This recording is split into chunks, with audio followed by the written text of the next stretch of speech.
예, 오늘은 여러분들과 함께 사단에 대해서 여러분들하고 좀 이야기하려고 합니다. 사단이 어떤 존재냐 하는 것에 대해서 좀 이야기하려고 합니다. 제가 오늘 어젠가요?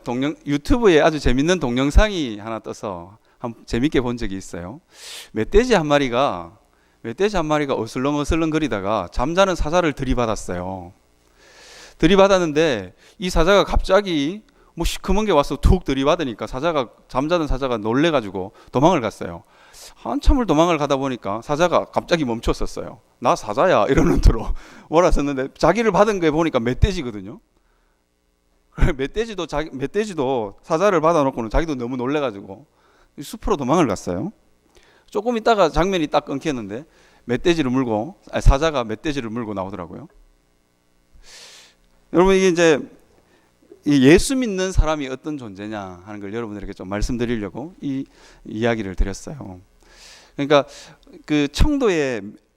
경상북도 청도에 가면 멧돼지가 많이 나타난대요. 복숭아밭에 멧돼지가 너무 많이 나타나서 어떻게 하냐 하니까 이게 방법이 없잖아요. 뭐 전기로 이렇게 전기줄로 이렇게 해보기도 하고, 그리고 뭐 이게 공포탄을 쏘기도 하고. 근데 멧돼지가 굉장히 지혜롭대요.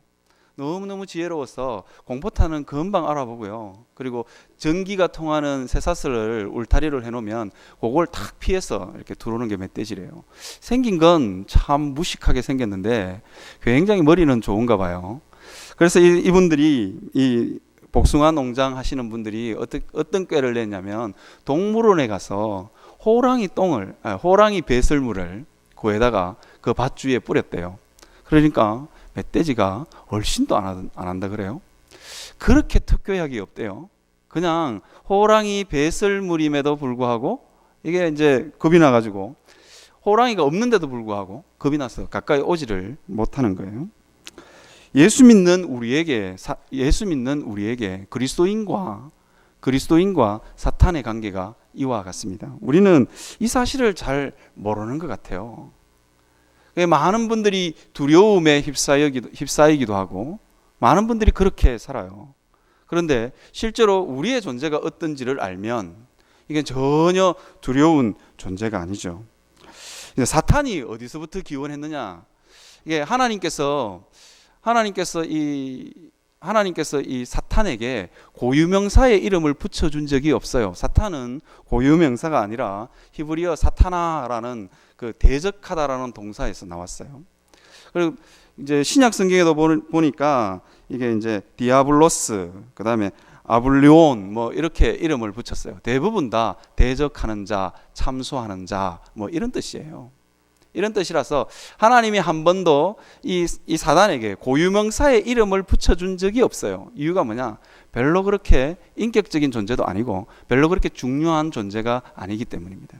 우리가 믿는 개혁주의 신앙도 이 사탄에 대해서 그렇게 많이 연구를 하지 않았어요. 저도 오늘 이 설교를 준비하면서 우리나라 신학자가 쓴 이 사단 귀신론에 관한 책이 있냐 싶어서 이렇게 뒤져보니까 별로 없어요.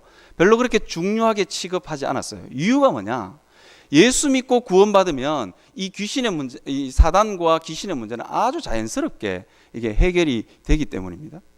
예수 믿는 우리에게 이 사단이 이게 건드릴 수가 없는 존재이기 때문에. 그래서 우리 개혁주의에서는 이 귀신론을 그렇게 이게 심각하게 다루거나 심도 있게 연구하거나 그렇지 않습니다. 이제 그렇게 쭉 흘러와서 제가 이걸 설교를 한번 해야 되겠다 싶어서 이렇게 쭉 찾아보니까 별로 없었어. 제가 며칠 동안 영어 아티클을 몇 개 구해서 이렇게 쭉 읽었어요. 켈빈 대학교에서 이제 켈빈 대학교가 우리 개혁주의 신학에 이렇게 정통을 긋는 신학교라고 할 수 있거든요. 그 신학교의 교수님들이 이렇게 글을 쭉 이렇게 써놨어요. 이제 다른 특별한 자료가 없어서 영어 아티클을 제가 몇 개 읽었는데, 대체적인 이 주장이 뭐냐면 성경이 사탄에 대해서 그렇게 말하고 있는 바가 별로 없다는 거예요. 사탄의 기원에 대해서도 별로 말하고 있는 본문이 없어요. 하나님께서 고유명사도 붙이지도 않았고 별로 그렇게 중요한 존재로 취급하지 않았습니다. 이유는 간단합니다. 그 존재가 특별하게 예수 믿는 우리에게 특별한 영향력을 미치지 못하기 때문입니다. 쭉 살펴보니까 사탄의 기원을 보통 우리는 어디서 찾냐 하면 이제 오늘 제가 사실은 이 뒤에 스크린을 좀 띄워서 여러분들하고 성경을 좀 보려고 했는데, 여러분들이 잘 아시는 것처럼 이사야 14장 12절에서 15절에 있는 말씀이에요. 이게 뭐냐면 너 아침의 아들 계명성이여 어찌 그리 하늘에서 떨어졌으며 너 열국을 엎은 자여 어찌 그리 땅에 찢겼는고. 내가 내 마음에 이르기를 내가 하늘에 올라 하나님의 뭇별 위에 뭇별 위에 내 자리를 높이리라. 뭐 이렇게 이제 쭉 시작하는 본문이에요. 이걸 예수님이 인용하셨거든요. 예수님이 이게 누가복음 10장 18절에 이걸 인용했어요. 예수께서 이르시되 사탄이 하늘로부터 번개같이 떨어지는 것을 내가 보았노라. 그렇게 요 부분하고 연관이 되어서 너 아침의 아들 계명성이요, 너 아침의 아들 계명성이요, 요 부분이 사탄이었을 거라고 추측을 합니다.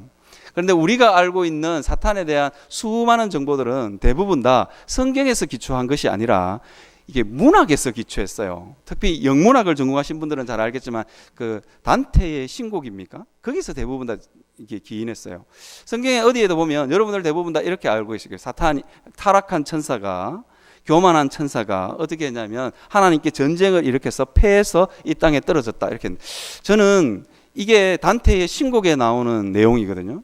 그런데 성경 어디에도 그것을 지지하는 본문이 없어요. 그냥 사탄이 자기 자리를, 유다서 6절에 보면 또 자기 지위를 지키지 아니하고 자기 처소를 떠난 천사들을 큰 날의 심판까지 영원한 결박으로 흑암 가운데 가두셨으며, 그렇게 돼 있어요. 그래서 천사가 타락을 하긴 했는데 이게 하나님 앞에 전쟁을 일으켰다거나 이런 건 아닌 것 같아요. 감히 이 하나님께서 천사를 만드시고 그 만드신 천사 중에 일부가 타락한 것 같아요. 교만해서 타락한 것 같아요. 그렇다면 하나님 앞에 전쟁을 일으켜서 패했다든가, 뭐 이것은 패한 건 맞겠지만 전쟁을 일으킬 정도의 그 능력을 갖추고 있는 것 같진 않아요. 다르게 설명하면 하나님의 권위에 도저히 전쟁을 일으킬 만큼의 사탄이 대단한 존재가 아니라 하나님의 영광과 권위가 훨씬 더 높아서 감히 전쟁을 일으켰을까 하는 그런 의문이 들어요. 그래서 사단은, 그래서 이게 이제 그런 게 아니라 사단이 교만해서 타락해서 떨어졌다, 요까지가 성경에 있는 내용이고, 여러분들이 알고 있는 루시퍼라든지 이런 것들은 대부분 다 문학에 기초합니다. 성경에 기초한 내용들이 아니에요. 그래서 우리가 사단은 타락한 천사로부터 시작했다. 그리고 사단은 하나님의 통치 아래에 있다 하는 것을 우리가 좀 확실하게 이렇게 짚고 넘어갔으면 좋겠습니다. 사탄이 하는 일이 뭐냐? 사탄은 주로 유혹자, 파괴자, 살인자, 참소자 이런 뜻을 가지고 있어요. 대적자 이런 뜻을 가지고 있어요. 무조건 하나님이 하는 일은 싫어요. 그리고 이게 대적자고 유혹자인 건 우리가 잘 알죠. 창세기 3장에 보면 이게 아담과 이브에게 나타나서 선악과를 따먹도록 유혹한 존재, 그게 사단이죠. 이게 사단입니다. 그는 파멸자요 파괴자입니다. 오늘 본문에도 그 내용이 등장하는데, 그라사인의 한 도시에 귀신 들린 자가 있었는데 그는 오래도록 옷을 입지 않았어요. 집에 거하지도 않았어요. 무덤 사이에 거했습니다. 마가복음에 보면 돌로 그 사람을 상하게 했다, 그렇게 되어 있습니다. 사단이 주로 하는 일이 뭐냐? 대적자요 파괴자입니다. 우리는 사단이 뭐 대단한 일을 하는 것 같지만 그렇지 않다는 거예요. 대적하고 파괴하는 일을 감당한다 하는 것입니다. 여러분, 제가 자주 여러분들에게 말씀을 드렸는데요. 여러분, 무당 중에 이게 여러분 무당이나 아니면 마법사나 이 서양 소설이나 이 등장하는 이 중에서 무당 중에 여러분 명문 가문을 본 적이 있어요? 명문 가문을 별로 본 적이 없어요. 그럼 우리 집은 몇 대에 내려오는 무당 집안이다 이렇게 자랑하시는 분 봤어요? 없잖아요. 이유가 뭐냐면 사단은 파괴자이기 때문입니다. 처음에는 잘 알아맞혀서 떼돈을 벌 것 같지만 실제로 시간이 지나면 점점점 망해져 갑니다. 점점점 파괴되어져 갑니다. 이것이 사람의 심성을 파괴시키기도 하고 사람의 삶의 상황들을 파괴시켜 간다 하는 것입니다. 오늘 본문에 등장하는 그라사인의 땅에 있는 귀신 들린 자도 마찬가지죠. 그가 어떻게 귀신 들렸는지는 알 수 없으나 그는 이게 오랫동안 옷을 입지 않고 집에 거하지도 않고 자기 몸을 돌로 찍어서 상하게 하는 사람. 이게 사단이 하는 거예요. 그래서 예수님은 사단을 향해서 끊임없이 살인자다 그렇게 이야기합니다. 살인자다, 파괴자다, 대적자다, 참소자다 그렇게 얘기합니다. 우리가 좀 죄를 지으면 우리에게 와서 끊임없이 너는 안 돼. 그러고도 예수 믿는 네가 예수를 믿어 이렇게 하는 존재라는 것입니다. 이것이 사단입니다. 사단이 주로 하는 일은 이런 존재입니다. 성경은 사단에 대해서 다양한 이름으로 표현합니다. 세상의 신, 세상의 임금, 광명의 천사 이렇게 다양한 이름으로 표현합니다. 사단은 우리에게 참 대단한 모습처럼 사단은 우리에게 나타날 때 그렇게 나타나는 것입니다. 이 세상의 모든 가치관을 모아서 그렇게 나타납니다. 그래서 하나님께서 특별하게 이름을 지어주지 않았습니다. 성경에 보면 사탄은 단수로 사용되고 있는 걸 볼 수 있어요. 그래서 사탄은 아마 귀신 중에 우두머리인 것 같아요. 귀신 중에 우두머리인 것 같고, 그 다음에 이 타락한 천사들 중에서 귀신을 따르는 사단을 따르는 무리가 있는 것 같아요. 그게 바로 귀신입니다. 이게 졸개들이 있는 거죠. 성경은 그렇게 이 부분을 표현하고 있습니다. 우리가 이 본문을 보면서 이게 사단은 그런 점에서 아주 대단한 능력을 가지고 있는 것 같아요. 29절에 보니까 귀신이 가끔 그 사람을 붙잡음으로 그를 쇠사슬과 고랑에 매어 지켰으되 그 맨 것을 끊고 귀신에게 몰려 광야로 나갔더라. 그렇게 표현하고 있죠. 사단은 그런 점에서 우리가 상상할 수 없을 정도의 대단한 영적인 힘을, 파워를 가진 것 같습니다. 그럼에도 불구하고 이것은 하나님의 통치 아래 있다 하는 것입니다. 그리고 예수 믿는 우리에게는 이 힘이 사용되어지지 않는다 하는 것입니다. 왜냐하면 예수님이 제자들에게 예수님의 권능을 힘입어서 귀신을 쫓아내는 능력을 주셨기 때문입니다. 우리에게 그 능력이 있습니다. 우리가 그 사실을 알았으면 좋겠어요. 아까 제가 말씀드렸던 것처럼 이게 멧돼지에게 들이박힌 이 사자가 갑자기 놀래가지고 도망을 가다가 갑자기 뒤돌아서면서 나 사자야 이러듯이 그때부터 이게 완전히 판세는 바뀌는 거예요. 사단은 대단한 모습으로 우리에게 자기가 대단한 능력이 있는 것처럼 해서 우리를 삼킬 듯이 위협하지만 사단은 예수 믿는 우리에게는 특별한 존재가 아니다 하는 것입니다. 예수 믿는 우리에게는 우리 안에 예수 그리스도를 믿는 순간부터 성령께서 계시기 때문에 사단은 우리를 건드릴 수 없고 타치할 수 없다는 것입니다. 그래서 우리가 사단에게 명령할 수 있습니다. 너 잠잠하라. 예수 그리스도의 이름으로 너는 잠잠하라. 그렇게 명령할 수 있는 것입니다. 왜? 우리의 힘이 아니라 예수 그리스도의 이름으로 나아가기 때문입니다. 우리에게 그 능력이 있는 거예요. 그런데 우리는 대부분 다 착각하고 있는 게 있어요. 사단을 무서워하거나 두려워하면 안 된다는 것입니다. 사단은 우리가 예수 믿는 것 그 자체로 그 자체가 사단의 나라는 이미 허물어진 거예요. 그래서 우리가 귀신이 들렸거나 이게 어떤 이 영적인 능력이 있는 사람들을 만나면 우리가 겁먹을 게 아니라는 거예요. 그 사람들이 오히려 겁먹어야 된다는 거예요. 어르렁대지만 실제로는 별 볼 일 없는 존재라는 거예요. 여러분 제가 언젠가 한번 말씀드린 적이 있는데 제가 살고 있던 고향에 가수원이 있었어요. 가수원 집에는 제가 참 그 가수원길을 따라 걷는 걸 굉장히 좋아했어요. 그리고 그 가수원 주인이 기분이 좋으면 이게 빨갛게 익은 사과를 이렇게 따서 하나씩 던져주거든요. 그 재미로 가수원길을 걷는 걸 참 좋아했었는데, 근데 그 가수원길을 걸을 때마다 이게 굉장히 큰 곤란이 있어요. 뭐냐면 그 집에 송아지만한 개가 있는 거예요. 이 개가 얼마나 무섭게 짖어대는지 어린 마음에 그걸 걷지를 못하는 거예요. 그래도 사과가 너무 먹고 싶었어. 그 가수원 그 주인이 우리 교회 권사님이셨거든요. 그러니까 이 어린 꼬맹이가 늘 오면 교회 오라고 사과를 하나씩 이렇게 빨간 사과를 하나씩 던져주는 거예요. 운이 좋으면 포도 한 송이를 따주기도 하고. 그 권사님을 보고 싶은데 그 권사님을 보려면 항상 그 송아지만한 개를 거쳐서 지나가야 되는 거예요. 근데 너무 무서운 거야. 근데 이제 이제 제가 어떤 사실을 알았냐면 그 개가 새 사슬에 매여 있다는 사실을 알았어요. 그리고는 겁먹지 않고 막 권사님에게 가는 거예요. 권사님 이러면서 가는 거예요. 그런데 어떤 날은 그 개가 가끔씩 풀려 있을 때가 있어요. 그때는 죽는 거예요, 완전히. 근데 제가 어떻게 우리 어머니가 그러더라고요. 절대로 개가 너를 뒤쫓아오면 절대로 도망가지 말라고. 도망가면 개가 문다고. 어느 날 한번 갔는데 이 송아지만한 개가 풀린 거예요. 권사님도 몰랐어.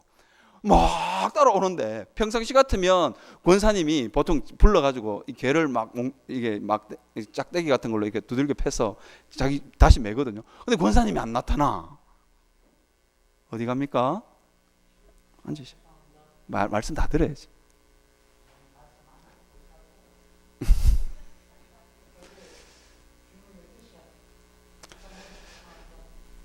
조용히 가세요. 조용히 가세요.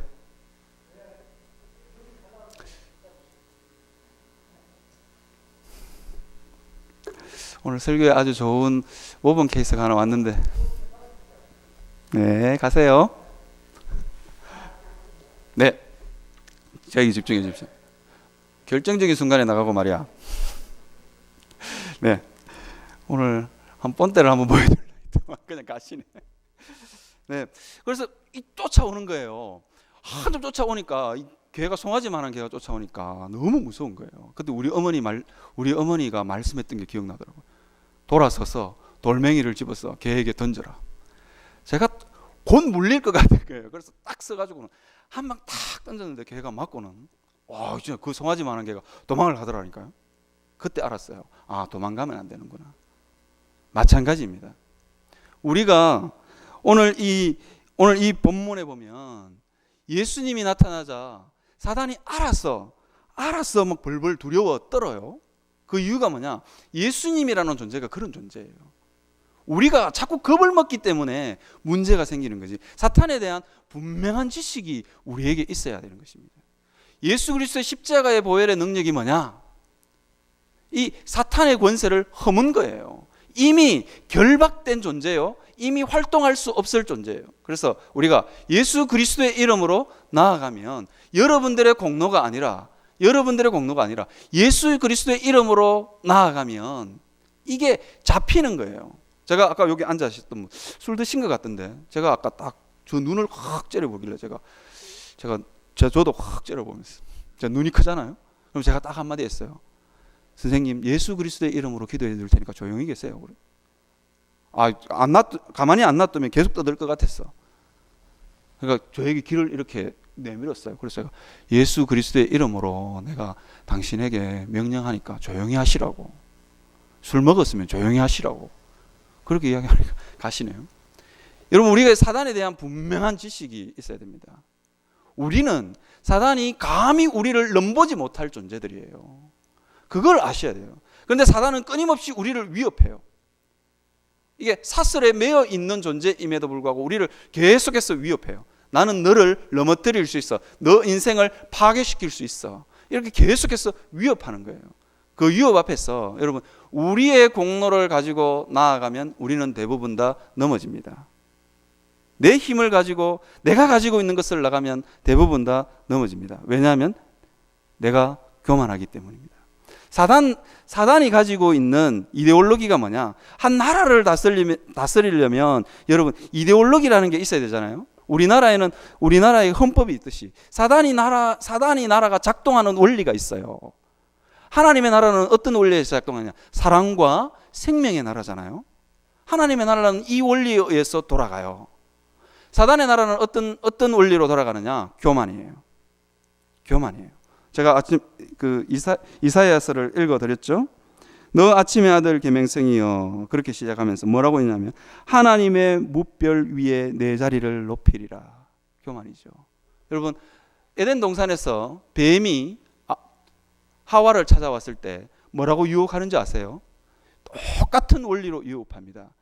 여러분들은 대부분 다, 우리는 대부분 다 선악과를 따먹으면 하나님의 눈이 밝아지는 것, 이걸 생각하죠. 근데 우리가 자세히 들여다볼 부분이 있어요. 뭐냐면 그 앞전에 네가 하나님과 같이 되어입니다.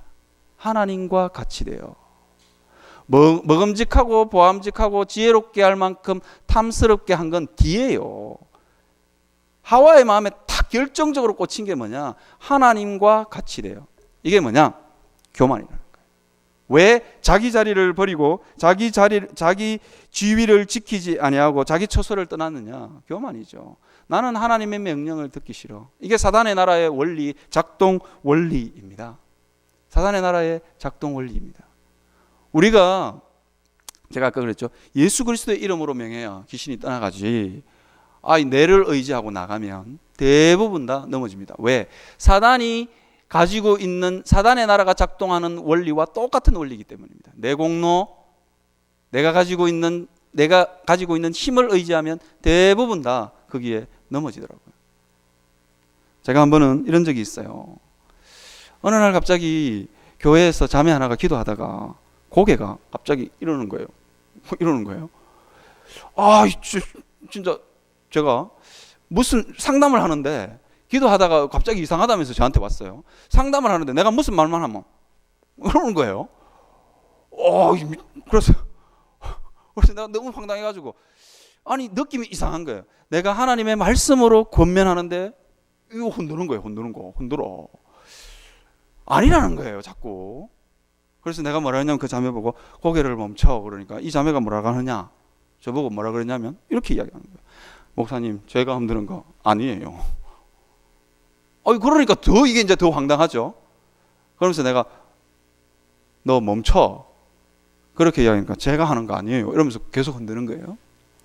그러더만 어느 날 갑자기 그러고는 어느 날이 아니고, 그러고 조금 있다가 내보고 그러냐면 니는 깨끗하나? 이러시는 거예요. 가슴이 철렁한 거예요. 왜 철렁하냐? 안 깨끗하거든요, 제가. 제가 깨끗할 수가 있어요? 니는 깨끗하나? 그래서 내가 이게 자매니까, 내가 가르치는 자매니까 이게 건방지게 이러니까, 목사님, 제가 하는 말 아니에요. 사람이 딱, 이걸 어떻게 해야 되나 싶은 거예요. 그래서 제가 잠시 앉았다가 니는 깨끗하나? 이러길래 제가 뭐라 그랬냐면 나 안 깨끗한다. 솔직하게 인정. 그런데 나는 예수 그리스도의 십자가의 보혈의 공로로 나는 이미 깨끗해졌다. 그만해라. 그러니까 내가 이걸 멈췄어요. 멈췄는데 갑자기 또 손을 또 이러는 거야. 그래서 그 자매랑 이런 이야기를 할 때마다 뭐냐면, 여러분, 우리의 공로로 사단 앞에 갈 수 없죠. 사단이 예수님 앞에서 벌벌 떠는 존재잖아요. 그래서 우리는 항상 누구의 이름으로? 예수 그리스도의 이름으로 나아가야 되는 것입니다. 예수 그리스도가 이미 십자가에서 승리하셨기 때문입니다. 우리는 그 승리가 내게 왔다고, 이걸 신학적인 정확한 표현을 써야 되는데, 이게 예수 그리스도의 승리가 내 승리가 되는 거예요. 우리가 그걸 믿고 나아가는 겁니다. 오늘 본문에 보면 귀신 들렸던 자가 예수님이 그 귀신에게 명령하지 않았음에도 불구하고 귀신이 먼저 알아봐요. 28절에 보면 무덤 사이에 거하던 이 귀신 들린 사람이 예수를 보고 부르짖어. 예수님이 뭐라 그랬습니까? 예수님이 한마디 하지도 않았어요. 그런데 예수를 보고 부르짖으며 그 앞에 엎드려 큰 소리로 불러 이르되 지극히 높으신 하나님의 아들 예수여, 당신이 나와 무슨 상관이 있나이까? 당신께 구하노니 나를 괴롭게 하지 마옵소서. 그렇게 하죠. 이 예수님이라는 존재 자체가 사단에게는 괴로움이에요. 여러분, 누군가가 그 사람 근방에 다가가는 그 존재 자체가 괴로움이에요. 여러분, 우리 안에 예수 그리스도를 믿음으로 말미암아 우리 안에 예수의 영이 우리 안에 있는 것을 여러분 믿으십니까? 그렇다면 여러분들의 존재 자체가 사단에게 괴로움이에요. 그런 존재 자체가 사단에게 괴로움과 사단을 엄청나게 힘들게 하는 존재들인데, 우리가 이 사실을 모르니까 계속해서 우리가 사탄의 위협을 받는 거예요. 단순하게 예수 그리스도의 이름으로 나아가면 되는 일 가지고 우리는 얼토당토하는 두려움에 휩싸여 가지고 매여 있는 거예요. 매여 있는 거예요. 전혀 두려워할 이유가 없다는 것입니다. 예수님이 아무 말 하지 않았음에도 불구하고 사단이 부들부들 떨어요. 새 사슬을 끊고 이게 광야로 한 사람 광야로 사로잡아 갈 만큼 힘이 강력했지만 예수 그리스도 앞에서는 힘을 못 쓰는 걸 볼 수 있죠. 우리의 존재가 이와 같다는 것입니다. 우리의 존재가 이와 같다는 것입니다. 자, 그래놓고 그러면 이 사단의 최후는 뭐냐? 31절에 보면 무적행으로 들어가라 하지 마시기를 광구하더니 그렇게 되어 있습니다. 사단은 이미 예견되어 있어요. 예수 그리스도 십자가로 이미 패했어요. 이미 패해서 어떤 존재냐? 예수님이 다시 이 땅에 오실 날 무적행으로 영원한 지옥의 형벌 안에 가두게 될 것입니다. 불못으로 가두게 될 것입니다. 왜? 하나님께서 사단을 예수 그리스도의 십자가의 사건으로 결박하셨음에도 불구하고 지옥에다가 완전하게 이렇게 가두어서 끝장을 보지 않게 하느냐? 이 사람들을 괴롭히게 하고, 사람들을 격동하게 하고, 사람들을 참소하고, 사람들을 끊임없이 사람들의 삶을 파괴시키는 존재를 왜 놔두시느냐? 아직도 사단의 나라에 구원받아야 될 영혼들이 많기 때문이에요. 사단의 나라에 사로잡혀 있는 수많은 사람들을 하나님은 아직도 구원하셔야 되기 때문이에요. 그래서 최후의 심판을 보류해 놓고 있는 것입니다. 문제는 뭐냐? 사단이 문제가 아니라 사실은 우리가 문제예요. 어디가 37절을 여러분 보면 다 같이 한번 보겠습니다. 37절을 한번 다 같이 보겠습니다. 37절이면 그라사인의 땅 근방 모든 백성이 크게 두려워하여 예수께 떠나시기를 구하더라. 예수께서 배에 올라 돌아가실세. 그렇게 되어 있습니다. 이게 그 그라사인의 몸에 있었던 귀신들이 어떻게 되느냐? 그냥 이게 돼지떼에 들어가가지고 그냥 바다로 그거 되죠. 이게 이제 그 호수에 이게 바다라는 건 갈릴리 호수, 갈릴리 바다라고 해도 호수라고 하죠. 거기에 들어가서 몰살해 버리는 거예요. 그런데 이 그라사인의 땅에 사는 사람들의 이 사람들의 반응이 굉장히 특이해요. 그 정도쯤 됐으면 주님을 믿어야지 이렇게 돼야 되잖아요. 그런데 그게 아니라 어떻게 하냐면 예수께 떠나기를 간구하더라 이렇게 되는 거예요. 이 그라사인의 이 사람들의 마음이 뭐냐면 우리는 귀신에 사로잡혀 살아도 좋다. 더러움에 사로잡혀도 살아도 좋다. 그냥 이 땅에서 잘 먹고 잘 살았으면 좋겠다. 이 마음이 있는 거예요. 여러분, 이 땅에서 이 사단의 나라의 원리가 그대로 작동되는 거예요. 교만이 뭐냐? 교만이 막 하나님 자리에 높아질 이게 교만이 아니라 하나님 없이 내 힘으로 잘 살아보겠다는 게 교만이에요.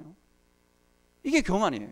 이 삶의 원리가 그대로 작동하는 거예요. 나는 사단도 좋고 나는 더러운 것도 좋고 다 좋다는 거예요. 잘 살기만 하면 된다는 거예요. 이 그라사인의 땅, 그라사에 사는 사람들의 특징이 이와 같다는 것입니다. 그래서 여러분, 우리가 가끔씩 예수 믿는 사람임에도 불구하고 여러분 정말 회개하셔야 됩니다. 전보로 한 번씩 가신다든가, 신문에 등장하는 젊게 나온 거 그거 유심히 보신다든가, 오래전에 무당이 했던 말 아직도 기억하고 계시는 분들, 예? 집에 뭐 있으면 안 된다 그래가지고 아직도 뭐 이렇게 그렇게 사시는 분들 회개하셔야 돼요. 예수 믿는 분들 중에서 종종 그런 분들이 있더라고요. 종종 아직도 뭐 우리 할머니 영정 사진을 농안에다가 집어넣어 놓고 계시는 분들 있어요. 할머니가 남겨놓고 난 유품 그게 나를 지켜준다고 생각하고 반지로 빼면 안 된다고 생각하시는 분들, 그거 하나님 좋아하지 않으십니다. 그게 뭐냐? 나는 하나님 싫다는 거예요. 나는 사단의 힘을 빌려서라도 나는 잘 살고 싶다. 나는 어쨌든 잘 살고 싶다. 이 마음이 있는 거예요. 그라사인의 사람들의 마음입니다. 여러분, 동일하게 우리도 우리 마음 가운데 이런 마음이 있을 수 있습니다. 하나님, 나는 어쨌든 이 땅에서 잘 먹고 잘 살아야 되겠어요. 그리고 귀신의 힘이든 무슨 힘이든 상관없어요. 이렇게 반응할 수 있다는 거예요. 여러분, 우리가 하나님 앞에서 이 그라사인의 사람들, 백성이 크게 두려워했어요. 크게 두려워했으면 예수님을 믿어야죠. 예수님 떠나지 마시고 우리를 좀 지켜주십시오. 이게 정상적인 반응이에요. 그런데 그렇게 하지 않는다는 거예요. 예수께 떠나가시기를 간구하더라. 이렇게 돼 있는 거예요. 사단이 왜 우리의 삶 가운데 영향력을 미치고, 사단이 왜 우리의 마음을 격동하고 우리의 마음을 왜 유혹하느냐? 우리 마음 가운데 뭐가 있냐? 하나님을 거스리는 죄, 하나님 없이도 살겠다고 하는 그 마음이 우리에게 있는 거예요. 그래서 요한일서 3장 8절에 보니까 뭐라고 되어 있냐면 죄를 범한 자마다 사단에게 속한 자니, 그렇게 되어 있습니다. 왜? 사단의 원리가 작동하는 똑같은 원리가 우리에게도 있다는 거예요. 하나님 버려두고 그냥 잘 먹고 잘 살겠다는 거예요. 더러워도 좋고 지저분해도 좋고 굴러도 이 땅이 좋다는 거예요. 막 그냥 지저분한 곳에 굴러도 이 땅이 좋다 이러면서 살아가는 거예요. 그러니까 어떤 일이 벌어지냐? 자기 삶이 깊이 파괴됨에도 불구하고, 자기 삶이 점점점 파괴되어 감에도 불구하고 이 원리가 그대로 작동하는 거예요. 정서적인 문제 있는 분들, 제가 언제 지난주인가요? 지난주 말씀드렸죠. 제가 아는 선교단체 간사님이 그러잖아요. 자기는 기질적으로 우울증이에요. 그래서 내 마음을 다하고 내 목숨을 다하고 뜻을 다하여 하나님, 내 마음이 우울할 때도 하나님께 내가 이 마음도 드립니다. 주님, 이 마음도 받아주시겠죠. 목숨을 다하고 주님, 죽는 것보다는 낫겠지요. 뜻을 다해서 그냥 주님, 내 뜻을 다해서 난 주님 일 하다가 갈게요. 그렇게 한 1, 20년 투쟁하고 나니까 그냥 우울증이라는 게 사라지잖아요. 마찬가지입니다. 내 힘으로 내가 움켜쥐고 내 힘으로 거기서 벗어나려고 하면 절대로 벗어날 수가 없어요. 그래서 자꾸 사단이 이렇게 그 마음을 격동시킬 수 있는 거예요. 그때 우리는 예수 그리스도의 이름으로 이걸 끊어요. 주님, 나를 고쳐주실 수 있죠? 주님, 내 이 마음도 주님께 드립니다. 그렇게 주님 앞에 나아가야 되는 것입니다. 문제는 우리입니다. 사단의 원리와 똑같이 작동하는 교만함과 죄악을 사랑함이 우리에게 있기 때문입니다. 그렇기 때문에 끊어지지가 않는 거예요. 그래서 우리가 이게 영적인 어떤 영향력은 예수 그리스도의 이름으로 끊어진다 하는 확신을 가지고 주님 앞에 늘 나아가시는 여러분들이 되시기를 바랍니다.